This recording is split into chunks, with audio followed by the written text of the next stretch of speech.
Guys আসসালামু আলাইকুম। তো সবাই কেমন আছেন? এই মুহূর্তে আসলাম গজনি অবকাশ কেন্দ্রের কাছে। তো দেখতে পাচ্ছেন আমাদের এলাকায় পাহাড়গুলা কত সুন্দর। ঠিক আছে, তো এই পাহাড়ে আসা যায় না। ঠিক আছে, না আসলে আমাদের ভালো লাগে না। তো দেখেন এই পাহাড়ের ভিতরে অনেক হাতি আসে, অনেক হাতি এসে মানুষকে অনেক ক্ষতি করে। ঠিক আছে, মানুষ কিছুদিন আগে মানুষ মেরেও ফেলেছে।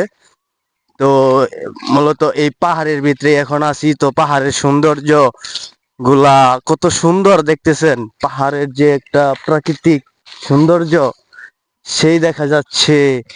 তো এই পাহাড়ে আসলাম আমরা ঘুরতে। তো সবাই এই ঝিনাইগাতি থানা গজনী উপকাশ সবাই ঘুরতে আসবেন। প্রাকৃতিক দৃশ্যগুলা অনেক সুন্দর। তো এই দৃশ্যগুলা দেখে যাবেন আপনারা সবাই। ধন্যবাদ সবাইকে, ভালো থাকবেন। খুদা হাফেজ।